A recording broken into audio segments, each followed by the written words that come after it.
You see the shroud in negative, like, Jamie, pull up an image of it. It's very strange. Like it shows the lash marks on his body. It shows his facial features. It shows the holes where his wrist is, where he was crucified. The shroud was not a painting, not a scorch, or not a photograph. Barry Schwartz stared at the DNA report. In his shaking hands, a cold wave of disbelief settling in his stomach. After 4 decades of studying the Shroud of Turin, he believed he had seen every mystery it could offer.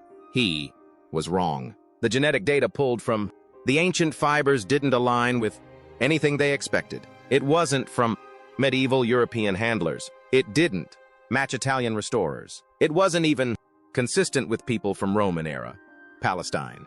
Instead, the lab uncovered DNA markers from regions that simply didn't make sense. Sequences so strange that 3 independent geneticists refused to approve the final report. When Schwartz finally asked the lead researcher what they were truly dealing with, her response left a lasting chill. Barry, I honestly don't know. No one does. And to be truthful, some of my colleagues don't even want to find out. That's when Schwartz felt a deeper, more unsettling realization.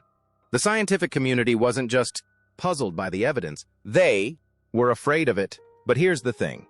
To understand why this DNA discovery is sparking quiet panic inside research labs, you first need to know how a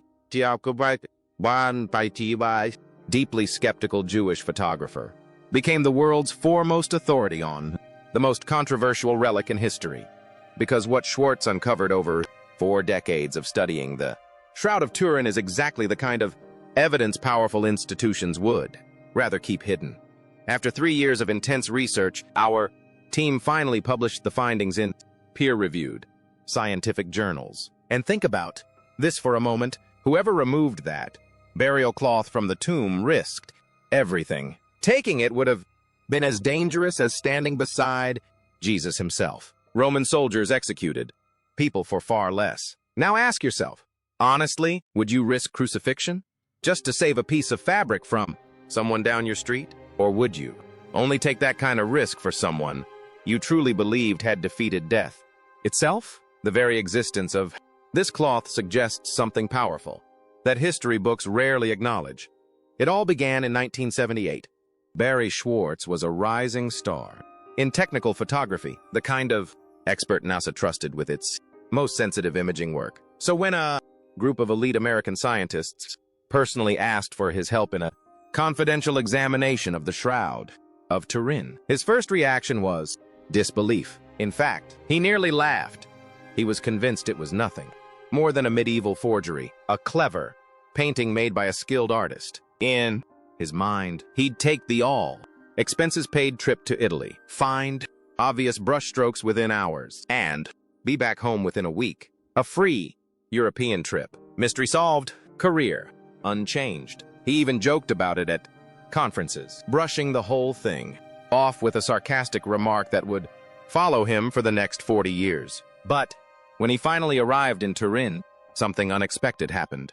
Something he never saw coming. There was something undeniably different about the image on the shroud, something none of us had ever seen before. It didn't resemble any known image from history.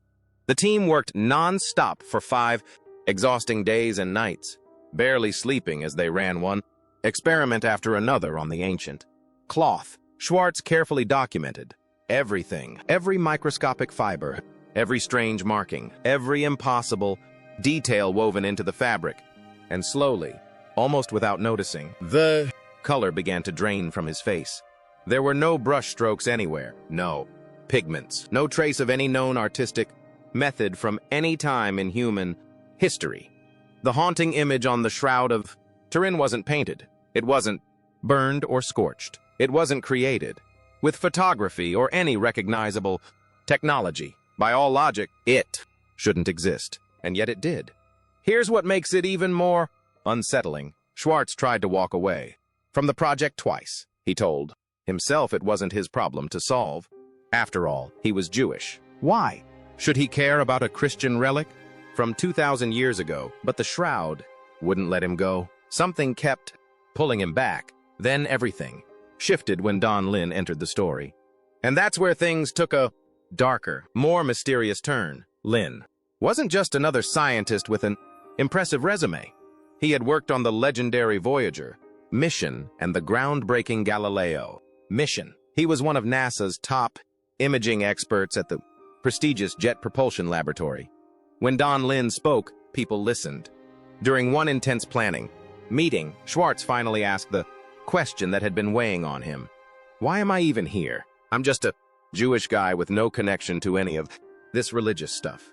Lynn's calm reply hit him like a freight train. Jesus was Jewish, too, Lynn said, plainly. Then he leaned closer, lowering his voice. Maybe God wanted one of his own people on this team. Schwartz felt a chill run up the back of his neck. The atmosphere in the room shifted instantly, and Lynn wasn't done. He told Schwartz to go to Turin, give his very best professional work, and trust that a larger purpose would reveal itself in time. Those simple words changed everything. He had no idea he was stepping into a mystery that would consume the rest of his life. Later, Schwartz would admit something unsettling. He began to feel that many Christians weren't being told the full truth about the Shroud of Turin. But the shocking image analysis was only the beginning. Over the next 3 intense years, the team ran every scientific test they could imagine. Their goal was simple: expose the cloth as a fake, publish the results, and move on with their careers. Instead, they hit one dead end after another. No paint, no dyes, no burn marks, no photographic chemicals from any era, nothing that could explain how the image was formed. And here's the part most people miss. They didn't just fail to identify the method. Through rigorous peer-reviewed research, published in major scientific journals, they demonstrated something far more troubling. No known technology from any period in human history could reproduce an image with these characteristics. Let that sink in. Humanity can land advanced robots on Mars. We've mapped the entire human genome. We can split atoms, and yet we still cannot recreate the mysterious image on that cloth using any modern technology. When the team finally released their full findings, the reaction from the wider scientific world was eerie. Not outrage, not debate, just silence. No major rebuttals, no decisive pushback, just a quiet that felt deeply unsettling. No serious academic efforts emerged to challenge or dismantle their careful research. Instead, there was a strange, uneasy silence. No major debates, no strong rebuttals, just discomfort, almost as if someone influential didn't want the conversation to go any further. And this is where Schwartz's story becomes deeply personal, because even after seeing all that evidence with his own eyes, he still refused to believe the Shroud of Turin was real. For 18 long years, he resisted the very conclusions his own research pointed toward. The reason? Blood. The stains on the cloth still appeared red, and anyone with basic forensic knowledge knows that dried blood usually turns dark brown within hours of exposure to air. That single detail kept Schwartz firmly grounded in skepticism. To him, it seemed like undeniable proof that something wasn't right. But everything changed in 1995. After years of inner resistance, Schwartz received a phone call that would completely reshape his understanding of the Shroud. On the other end was world-renowned blood expert Dr. Alan Adler, and he had the answer to the one question that had kept Schwartz from accepting the cloth as authentic. On the other end of the call was Dr. Alan Adler, a Harvard-trained biochemist, a globally respected expert in blood chemistry, and like Schwartz, a Jewish researcher with impeccable credentials. When Adler spoke about blood evidence, governments and major institutions paid attention. "Barry," Adler said, his usually calm voice tense and serious, "the blood samples on the Shroud contain extremely high levels of bilirubin, far higher than normal." Schwartz paused, confused by the technical term. "What does that mean, Ellen?" Adler explained carefully. "When a human body experiences extreme prolonged trauma, brutal beatings, severe whipping, punctures from sharp thorns, and ultimately crucifixion, the body goes into shock. In that state, bilirubin levels rise dramatically. The liver becomes overwhelmed and can't process it fast enough. Blood saturated with high bilirubin stays bright red. It doesn't darken over time." Schwartz felt a chill. His mind raced back through years of research. The answer had been right in front of him for nearly 2 decades. He simply hadn't had the biochemical knowledge to interpret it. In that moment, the last of his doubts collapsed. The Shroud of Turin wasn't just possibly authentic.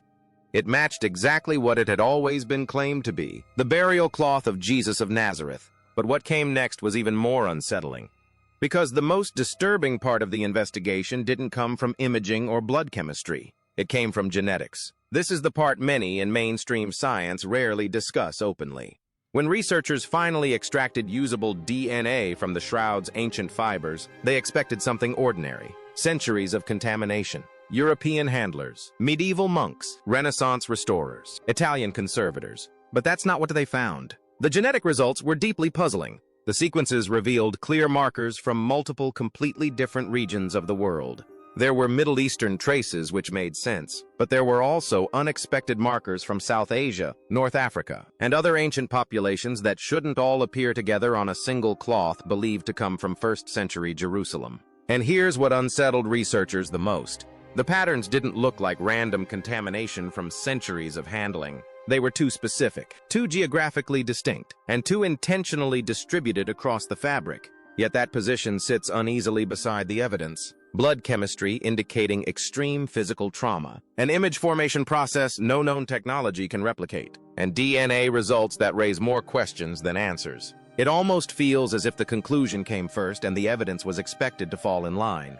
But the data hasn't cooperated with that narrative. For years, alternative ideas have quietly circulated among researchers. Some scientists in private discussions mention genetic markers that don't align with any known population databases. Others talk about sequences that appear fragmented or unusual in ways that don't match normal biological aging or degradation. What's changed is that skeptics aren't always offering firm counter-explanations anymore. In some cases, they're simply avoiding the topic altogether. Perhaps because fully engaging with the DNA evidence could open doors to questions mainstream science isn't ready to answer. What if the genetic data suggests the cloth is older than we think? What if the anomalies point to gaps in our understanding of ancient human movement or history? And what if some experts have wrestled with these possibilities quietly for years, unsure how the public would respond?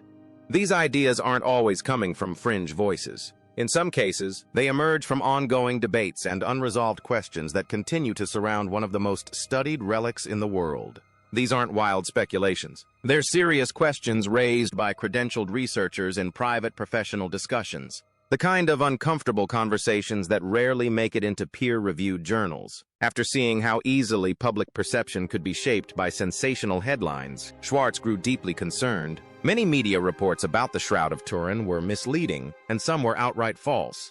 So he made a decision that would define the rest of his life. In 1996, he built Shroud, from the ground up. Over time, it became the largest and most comprehensive scientific archive dedicated to Shroud research. Anywhere in the world, millions of people now visit it every year in search of reliable information. Remarkably, the site was thriving long before Google was even a household name. Schwartz refused advertising. He turned down sponsorships, no corporate funding, no commercial influence, just raw scientific data freely available to anyone willing to examine it honestly. Then in 2009, he took things further by founding the Shroud of Turin Education and Research Association as a non-profit. Its mission was simple: preserve the evidence and make it accessible for future generations of researchers. Over the years, many people questioned his motives. Why would a Jewish man dedicate his life to protecting controversial evidence connected to Jesus? His answer never changed. It was always simple and direct. "My job isn't to tell people what to believe," Schwartz often said. "My responsibility is to make sure the scientific evidence survives." But there's a deeply personal side of the story he rarely shared in interviews. The investigation didn't just shape his career, it changed him as a person. After decades of presenting his research around the world, something shifted. People stopped asking about the Shroud of Turin itself. Instead, they began asking him a far more personal question. "What do you believe now, Barry?" At 50 years old, for the first time in his life, he had to face a question he'd been avoiding since childhood. He was raised in a strict Orthodox Jewish home, surrounded by extended family and carefully observed traditions. But as an adult, he had spent years dismissing faith as superstition. Yet through the long journey of this investigation, something unexpected happened. When he honestly examined his own heart, he discovered something he hadn't anticipated. In his own quiet, reflective words, "I was shocked to realize that God had been there all along, just waiting for me to turn around and notice." Barry Schwartz never set out to prove anything about religion. He was simply a photographer who followed the evidence wherever it led. And that path took him somewhere modern science still struggles to explain. Somewhere that makes powerful institutions uneasy and raises questions many researchers are reluctant to ask out loud. The blood chemistry points to extreme physical trauma. The image itself still can't be explained by any known technology, and the unusual DNA findings. That's the part some scientists quietly admit is the hardest to make sense of. So, it all comes down to one big question. Is the Shroud of Turin genuine physical evidence connected to the resurrection? Or is it the most sophisticated artistic creation in human history, somehow made using methods we still can't identify or reproduce today? Either possibility carries enormous implications. I'd love to hear your honest thoughts. What do you believe after hearing this evidence? Share your perspective in the comments below. And if you're interested in more hidden history and mysteries that rarely get discussed in mainstream spaces, consider subscribing and turning on notifications because this is only the beginning.